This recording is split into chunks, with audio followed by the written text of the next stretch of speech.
주께서 여러분과 함께 성령과 들어가야 거룩한 주의 복음입니다.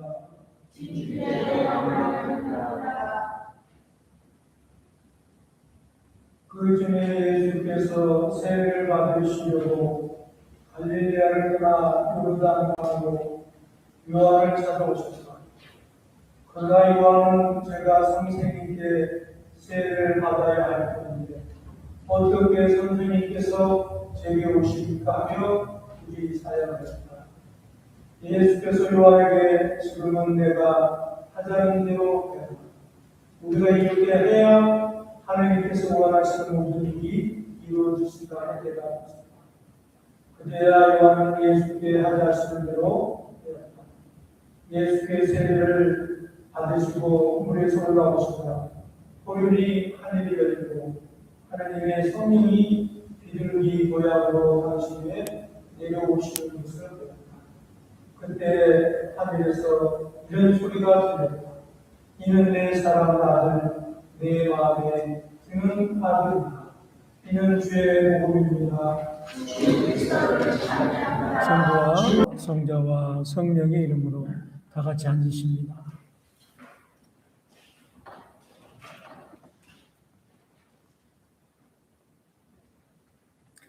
네, 오늘 아침에는 세상의 빛으로 오신 예수님이라고 하는 제목으로 또 함께 하느님의 말씀을 나누도록 하겠습니다.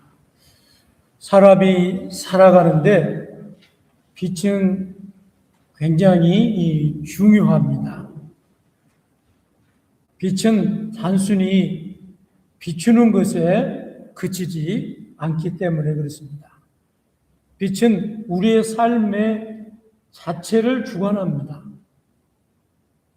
빛은 그래서 생명의 근원이기도 합니다. 빛이 없으면 생물이 자라지 않습니다. 테네시에 가면은 로스트 씨라는 지하 동굴 호수가 있어요. 그런데 거기는 얼마나 어두운지 사람이 관광을 들어가서 그 안에 큰 광장이 있는데 모여 있고 불을 끄잖아요. 그러면 바로 앞에 있는 사람도 안 보입니다. 그래서 안내자가 그렇게 해요. 지금이 키스하는 시간이라고. 그래서 불을 꺼주면 30초 동안 불을 끄니까 그때 여러분이 무슨 짓을 해도 우리는 모르니까 그때 키스라고 그렇게 키스 타임을 줍니다. 그런데 참 신기한 게 말입니다. 사람이 걸어갈 수 있도록 불을 콘으로 이렇게 연결해서 군데군데 밝혀놨어요. 그런데 그 곳만, 불이 비치는 곳만 풀이 나 있어요. 지하 동굴인데. 불빛이 없는 데는 풀이 없어요.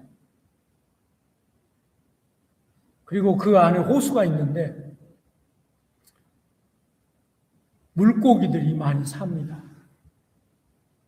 그런데 그 가이드 하는 사람의 말을 들어보면 물고기를 얼마 정기적으로 죽으면 갈아주고 죽으면 갈아주고 그렇게 바꿔주는데 밖에 눈을 뜨고 있던 물고기들을 그곳에 집어넣잖아요. 그러면 빛이 없기 때문에 3주가 지나면 모든 물고기들이 실명하게 된답니다. 이제 혹시 모르죠. 이제 다시 햇빛이 있는 데로 오면은 그 눈을 다시 뜰 수 있을지 모르겠어요. 그러나 그곳에 물고기를 집어넣으면 3주 후에는 그 물고기들이 눈으로 뭘 먹이를 찾을 수가 없는 거예요. 그래서 소리로 누가 사람들이 물고기 밥을 던져주면 소리로 듣고 찾아가서 먹고 그런다는 거죠. 그러니까 그만큼 빛이라고 하는 것은 우리에게 중요합니다. 그래서 빛이 없으면 자연 생태계가 유지되지 않습니다. 그렇습니다. 사람은 빛을 통해서 살아갑니다. 빛을 바라보면서 그 안에서 생명력을 얻습니다. 사람도 마찬가지입니다. 여러분이 1년 내내 빛이 없이 산다고 생각해 보세요. 수많은 사람들이 우울증으로 심각한 사회적인 문제가 일어나게 될 겁니다. 빛이 있기 때문에 그래도 우리는 밝게 살아갈 수 있는 겁니다. 그래서 이 캘리포니아가 살기 좋은 나라예요. 365일 따뜻한 때앗빛이 우리를 보여주잖아요. 그래서 모든 사람의 얼굴이 다 밝습니다. 그러나 저쪽 시애틀에 사는 사람들 겨울에 한번 가보세요. 사람들이 전부 다 우중충하고 그냥 사람들의 마음이 가라앉아 있습니다. 6개월 동안 그곳은 햇빛이 없이 비만 오기 때문에 그렇습니다. 그래서 그곳에 사는 사람들은 우울증 환자들이 많아요. 실제로.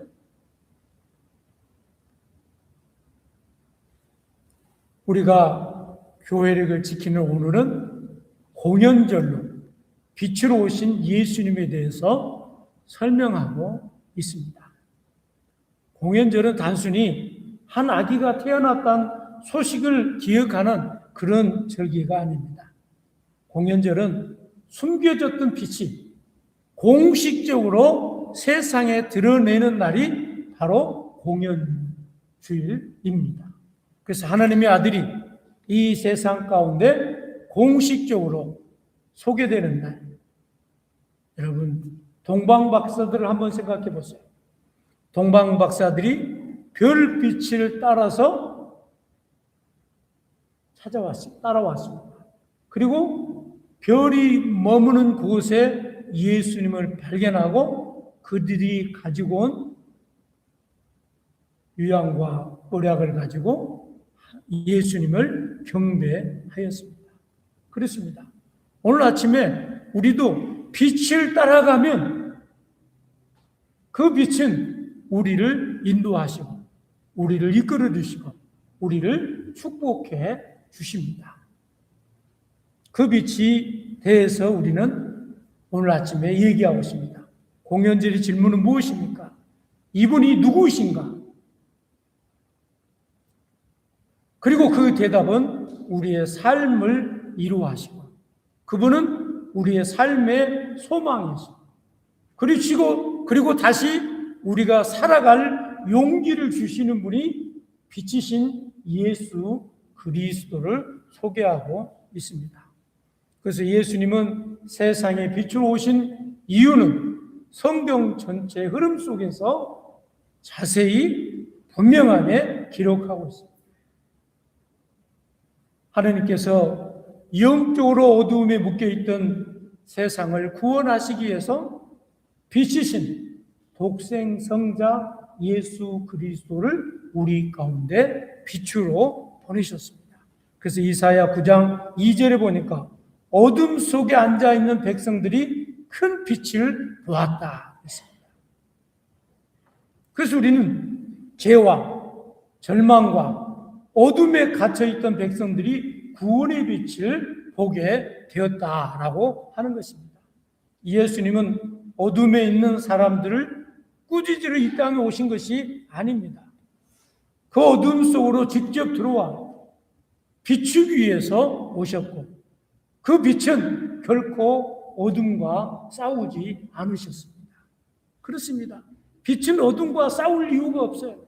그냥 어둠 가운데 빛이 바라기만 하면 그 어둠은 물러가게 되어져 있는 것입니다. 그래서 예수님은 우리 가운데 빛으로 오셨고 그 빛이 우리 안에 비춰졌을 때 우리 마음에 있는 염려와 근심과 걱정과 좌절과 낙심과 절망이 물러가게 되어졌습니다. 여러분, 오늘 아침에 그 빛이 여러분의 영혼을 비추고 있나요? 그리고 그 빛에 여러분이 인도하심을 따라서 내 생각, 내 주장, 내 의지, 내 경험을 내려놓고 따라가고 있습니까? 요한복음 8장 12절에 예수님이 이렇게 말씀하십니다. 나는 세상의 빛이다. 여기서 빛은 진리입니다. 그리고 진리는 누구냐? 예수 그리스도입니다. 다시 말하면 예수님은 진리이시고 진리는 곧 예수님이신데 예수님을 통하지 않고서는 구원받을 사람이 한 사람도 없습니다. 예수님을 통하지 않고서는 인생의 근본적인 문제를 해결받을 사람이 없고 인생의 근본적인 길은 예수 외에는 없다는 거예요. 그래서 구약에 오면 사람들은 하나님을 두려움의 대상으로 보았습니다. 왜요? 구약에는 하나님이 얼마나 무섭고 좀 더 세게 얘기하면 잔인한 모습을 많이 보여주셨습니다. 그런데 신약의 예수님은 우리 가운데 오셨는데 긍휼함을 입고 오셨습니다. 그리고 사랑의 빛으로 우리 가운데 오셨습니다. 그리고 어둠 속에서 어디로 가야 할지 방황 가운데 있는 우리에게 요한복음 8장 12절에 보니까 나를 따르는 사람은 어둠 속에 걷지 않고 생명의 빛을 얻을 것이다. 예수님을 따르지 않는 사람은 어둠 가운데 있는 거예요. 그러나 예수님을 제대로 만난 사람은요, 인생에 신명나게 하는 살맛이 있습니다. 예수님 한 분만으로 우리는 기뻐할 수 있는 거예요. 예수님 한 분만으로도 우리는 삶의 의미와 가치를 발견할 수 있는 것입니다. 빛이 오면 생명이 깨어납니다. 씨앗은 우물트게 되고 얼음은 녹게 되고 새 아침이 시작되게 되어집니다. 그래서 요한복음 1장 4절에 이렇게 선포합니다. 그 안에 생명이 있었으니 그 생명은 사람들의 빛이다.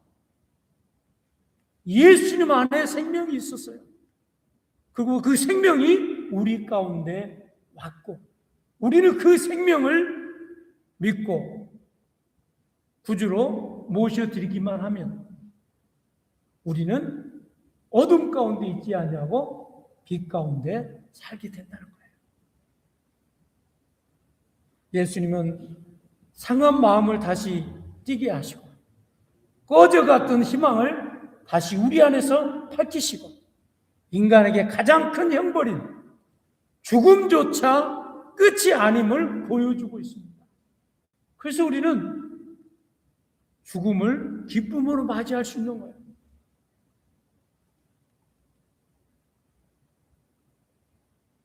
제가 죽음에 대한 설교를 가끔 하거든요. 그런데 내 집에 이래서 목회할 때 어느 분이 신부님은 설교 시간에 왜 이렇게 죽음에 대해서 많이 얘기를 하냐는 거예요. 자기 기분 나빠서 설교를 못 듣겠다는 거예요. 안 그래도 죽을 날이 다가와서 불안하고 초조한데 자꾸 죽음 하니까 더 기분이 나쁘다는 거예요. 신부님이 얘기하지 않아도 자기가 충분히 죽을 날이 다가오고 있다고 하는 것을 알고 있는데 왜 자꾸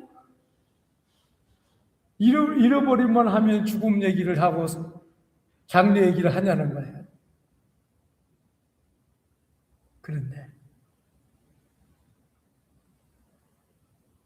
저희 어머님이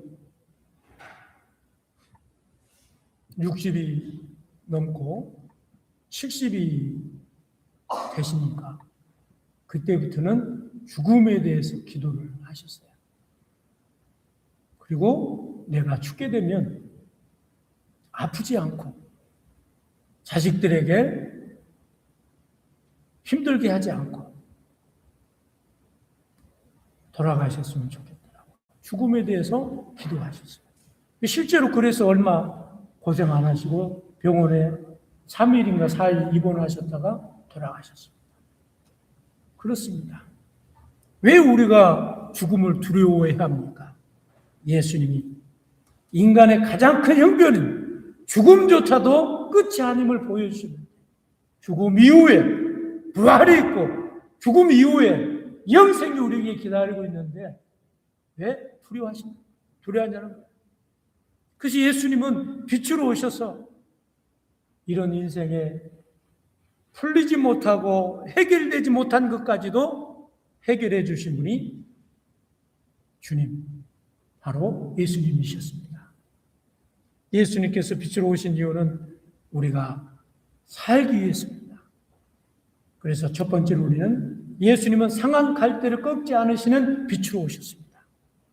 오늘 1 독서 이사야 42장 1절로 9절에 보니까 이사야 선지자는 하나님의 종을 이렇게 전합니다. 여기에 내가 붙드는 나의 종이 있다. 그는 내가 선택한 사람, 내가 좋아하는 이이다. 이사야 선지자는 세상의 빛으로 오실 예수님을 소개하면서 이 땅에 빛으로 오실 예수님은 구원을 강압적으로 소리 외치는 분이 아니다.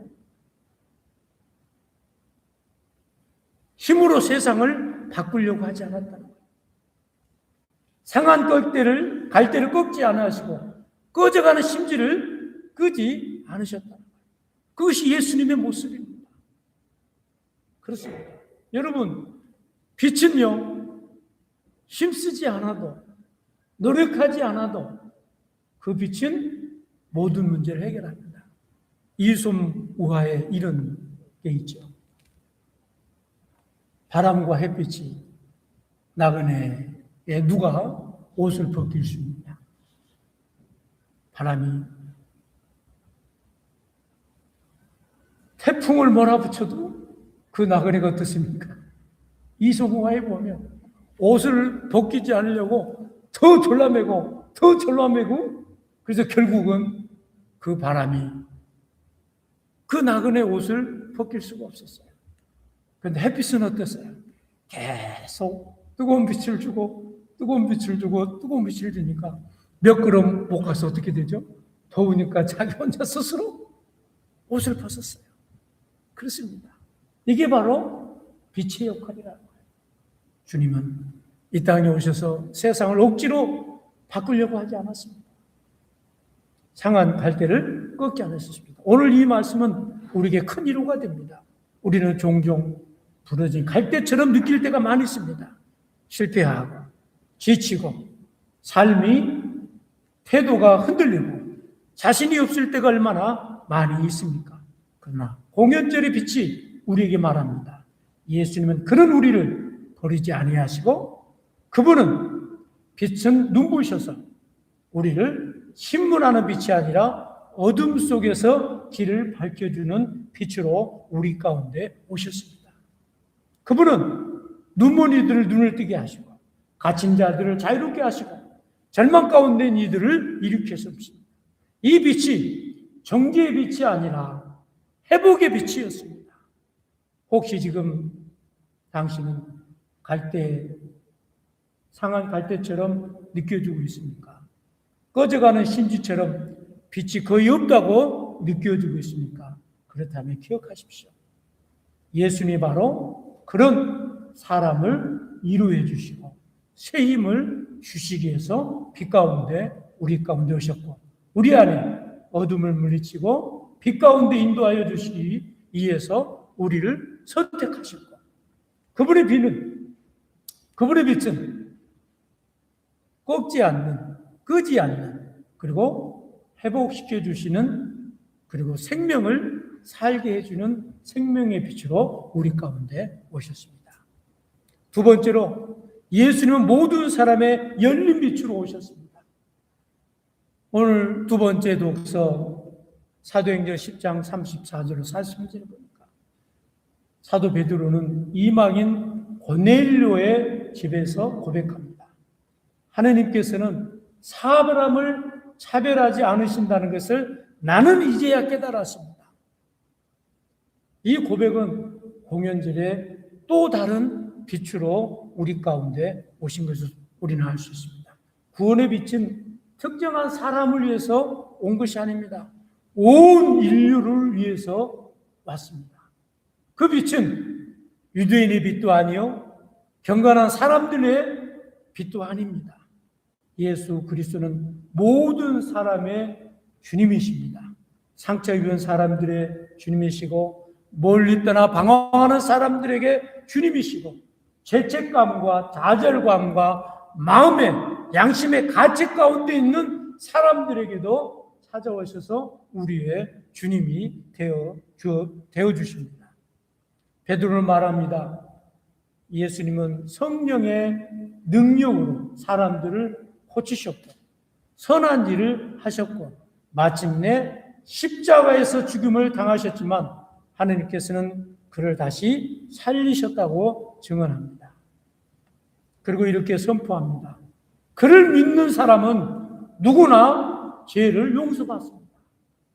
그렇습니다. 예수님은 모든 사람들에게 열려 있습니다.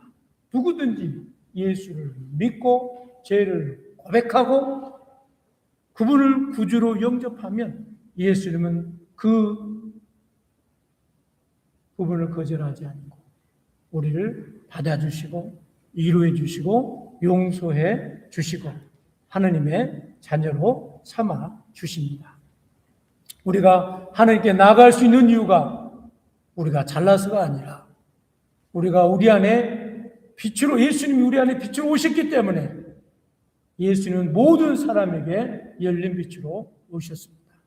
예수님은 일부 사람을 위한 빛으로 오신 것이 아니다라고 하는 것을 우리는 알 수 있습니다. 예수님 하나님 앞에 나갈 자격을 증명한 사람만 준비가 된 사람만 내게만 빛이 아니라 그분을 믿는 모든 사람들에게 열린 빛으로 오셨습니다. 그래서 아침에 해가 자고는 뜨잖아요. 그런데 그 빛은 착한 사람, 선한 사람, 거룩한 사람, 예수님만 믿는 사람들에게 빛이 뜬 게 아니에요. 이 세상의 모든 사람들에게 빛이 찾아오고 뜬 것처럼 예수님은 이 세상의 모든 사람들의 빛으로 오셨습니다. 그래서 요한복음 1장 9절에 보니까 예수님이 이렇게 설명합니다. 그 빛은 모든 사람을 비추는 참 빛으로 세상에 오셨다라고 말씀하고 있습니다. 예수님은 잘 준비된 사람의 빛이 아니라 지구의 두 발을 딛고 다니는 모든 사람들을 위해서 예수님은 구원의 빛으로 오셨습니다. 세 번째로 하나님의 사랑을 받는 아들이 이 세상에 빛으로 오셨습니다. 요단강에서 예수님이 세례를 받으셨습니다. 그 순간 하늘이 열렸습니다. 성령이 비둘기같이 내려오며 하나님의 음성이 울려 퍼졌습니다. 이는 내 사랑하는 아들, 내가 기뻐하는 아들이다.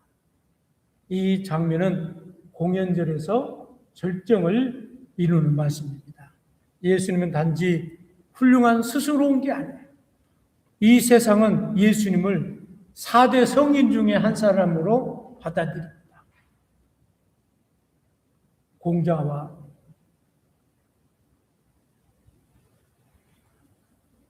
석가모니와 마호메과 예수님, 이 4대 성인 중에 한 사람으로 많은 사람들이 예수님을 이해합니다.